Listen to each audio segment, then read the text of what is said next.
Hello everyone. तो आज की वीडियो एक ऐसी वीडियो है जो आपको 2025 से पहले तो देखना ही चाहिए, क्योंकि अगर आप इस वीडियो को देखेंगे और समझेंगे तो आपकी 2025 की शुरुआत बहुत बेहतरीन हो सकती है। तो बिना टाइम गवाए चलिए शुरू करते हैं। संत कबीर दास जी कहते हैं, करत करत अभ्यास के जड़माती हो सुजान, रसारी आवत जाते सील पर परत निशान। अर्थात लगातार अभ्यास करने से मूर्ख व्यक्ति भी समझदार बन जाता है। प्राचीन भारत के बच्चों को शिक्षा प्राप्त करने के लिए गुरुकुल भेजा जाता था, जहाँ पर बच्चे गुरुकुल में रहकर शिक्षा प्राप्त करते थे। एक बार एक लड़के को भी शिक्षा प्राप्त करने के लिए गुरुकुल भेजा गया था, पर वो लड़का पढ़ाई में बहुत कमज़ोर था। उसे गुरुदेव के द्वारा बताई गई कोई भी बात समझ नहीं आती थी। इसी कारण से दूसरे विद्यार्थी उसका बहुत मजाक उड़ाते थे। साल के अंत में परीक्षा होता था और परीक्षा में सभी विद्यार्थी पास हो गए, लेकिन वो लड़का परीक्षा में फेल हो गया।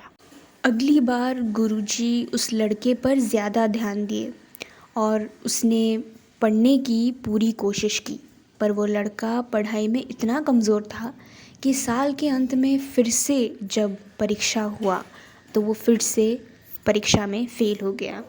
उस लड़के को इतना पढ़ाने के बाद भी वो लड़का एग्ज़ाम में पास नहीं कर पाता था और इसी कारण से गुरुजी भी हार मान लिए। उस लड़के को ये कहा कि पुत्र, मैंने तुम्हें विद्या देने की पूरी कोशिश की, पर फिर भी तुम फेल हो रहे हो। शायद शिक्षा प्राप्त करना तुम्हारे भाग्य में है ही नहीं, इसलिए ये उचित रहेगा कि तुम अपना घर लौट जाओ और अपने परिवार को सहायता करो। उस लड़के को भी लगा कि विद्या प्राप्त करना उसके भाग्य में नहीं है, इसलिए उसने भारी हृदय के साथ गुरुकुल छोड़ दिया और अपने घर की ओर प्रस्थान किया। गर्मी का मौसम था और दोपहर का समय था। उस लड़के को बहुत प्यास लग रही थी और तभी उसने एक गांव से गुजरा, जिस गांव में एक कुआं हुआ करता था और अभी भी था। उस कुएं से कुछ स्त्रियां पानी निकाल रही थी।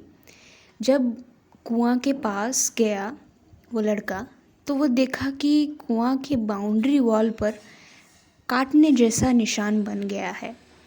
उसके मन में जिज्ञासा हुई और उसने पानी निकालने वाली एक महिला से पूछा, सुनिए बहन, आपने इस कठोर पत्थर पर इतना गहरा निशान कैसे बनाया है? उसने कहा, हमने ये नहीं किया है, ये तो पानी निकालते टाइम रस्सी रगड़ने से बन गया है अपने आप। ये सुनकर वो लड़का बहुत आश्चर्य हुआ। उसने ये सोचा कि अगर रस्सी की इस तरह रगड़ने से इस कठोर पत्थर पर ऐसे निशान बन सकते हैं, तो मेरे कठोर अभ्यास और परिश्रम से मेरे इस जड़ बुद्धि में विद्या कैसे नहीं जा सकती है। उसने इससे इतना प्रभावित हुआ कि वो प्रतिज्ञा की कि हर हाल में वो विद्या प्राप्त करके ही रहेगा। तो इसी प्रतिज्ञा के साथ वो गुरुकुल वापस चला गया और रोज़ाना कठोर परिश्रम और अभ्यास करने लगा। गुरुदेव इसे देखकर अत्यंत प्रसन्न हुए और आने वाले कुछ वर्षों के बाद इस लड़के को आचार्य वरदराज नाम के साथ प्रसिद्ध होने लगा, जो संस्कृत व्याकरण के महान विद्वान माने जाते हैं। उनके द्वारा लिखित काफ़ी कविताएं आज भी संस्कृत व्याकरण की सर्वोत्तम और अद्वितीय ग्रंथ है। थॉमस अल्वा एडिसन, जो कि लाइट बल्ब का आविष्कार किए थे, उन्होंने 10,000 बार बल्ब बनाया और फेल हो गए। वो कहते थे कि मैं कभी असफल हुआ ही नहीं, मैंने 10,000 बार ऐसे तरीके खोज निकाले हैं जो कि काम नहीं करते हैं। अगर आपको ज़िंदगी में सफल होना है तो आपको ये 2 बातें हमेशा याद रखनी होगी।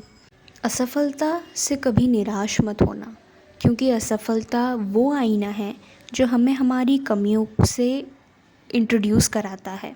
अपने पिछले सभी परिश्रम की कमियों को सुधार कर फिर से प्रयास करना, और ये तब तक जारी रखना जब तक आप सफल नहीं हो जाते हैं।